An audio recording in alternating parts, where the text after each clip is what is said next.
Na capital, a verdade não é cega. Ela é, muitas vezes, apenas inconveniente. Há fantasmas que clamam por justiça, mas são silenciados não por um criminoso solitário, mas pelo próprio aparato institucional que jurou protegê-los. Um repórter investigativo, com uma vida forjada na busca implacável pela podridão que as autoridades preferem varrer, pensou ter visto o pior da negligência humana. Ele estava errado. O que chegou às suas mãos, através de uma denúncia anônima e apavorada, foi a prova de que um arquivo de desaparecimento existia apenas na memória de quem sofria. Oficialmente, nunca houve um registro. Nunca houve um crime. Havia apenas o vácuo frio deixado por uma vida interrompida e o silêncio ensurdecedor dos poderosos. Ele descobriu rapidamente que aquilo não era um erro do sistema. Era um pacto deliberado. Uma rede de conveniências onde figuras de alto escalão atuavam ativamente para garantir que a investigação fosse enterrada viva. Não faltavam pistas, faltava coragem oficial, pois a verdade ameaçava tocar estruturas intocáveis. Ao assumir a investigação que todos rejeitaram, ele cruzou a linha. A jornada em busca da justiça dissolveu-se em um pesadelo solitário, onde o caçador se tornou a caça. Agentes invisíveis vigiam seus passos. A paranoia cresce a cada evidência desvendada. Neste mergulho no submundo da apatia institucional, o suspense não reside apenas em descobrir o criminoso, mas em sobreviver àqueles que lutam com unhas e dentes para que a vítima permaneça esquecida. Ele está enfrentando um sistema onde a omissão é a arma mais poderosa, e o preço por forçar a verdade a emergir pode ser a sua própria vida. Eu, Otávio Clemente, de 42 anos, ainda sentia o gosto de ferro na boca. Tinha escapado por pouco do Armazém 19. A emboscada orquestrada por aquele lacaio, Coronel Eduardo Lins, de 55 anos, só reforçou o quanto eu estava perto da linha de fogo. Mas a adrenalina me mantinha focado, e o pendrive criptografado Íris estava seguro no bolso interno do meu casaco, queimando como uma brasa. Essa pequena peça de tecnologia era o legado de Helena Soares, de 35 anos, minha fonte anônima. Ela me deu a prova que eu precisava para finalmente desenterrar a história de Camila Mendonça, de 28 anos, a vítima que o sistema tentou apagar desde 2013, o ano em que o crime ocorreu. Não podia mais operar nas sombras. Era hora de forçar a luz no coração da escuridão, o edifício Pátria.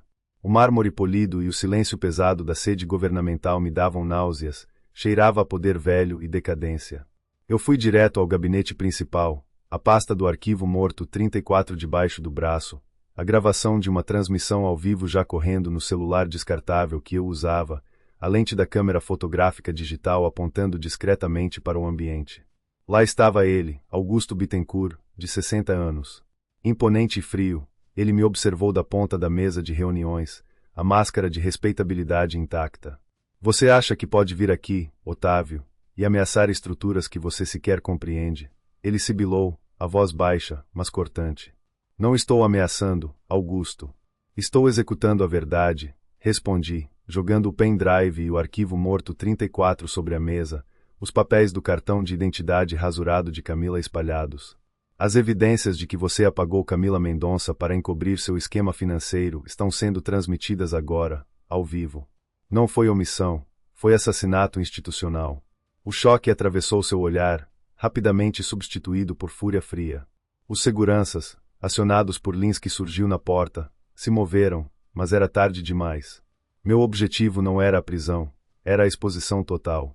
Eu sabia o preço. Ao forçar a verdade a emergir, eu assinava minha sentença de cassado.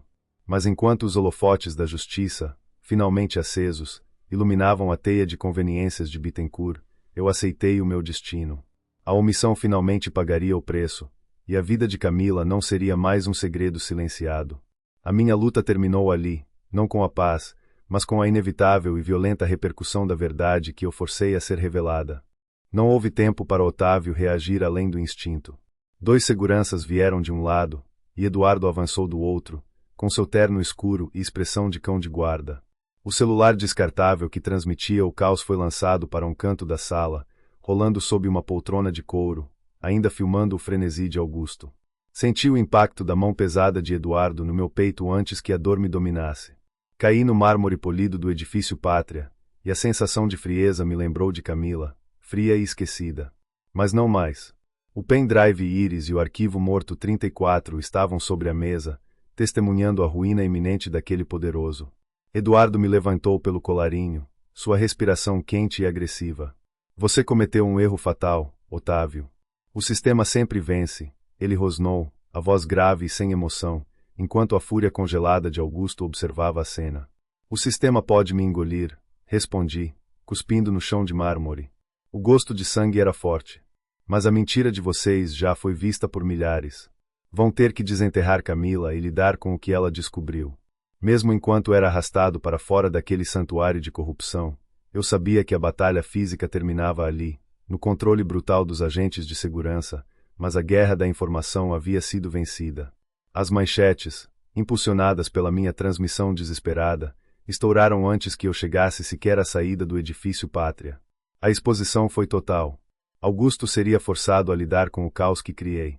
Helena, em algum lugar, estava finalmente livre do peso daquele segredo. Mais tarde, no confinamento frio, olhei para as grades.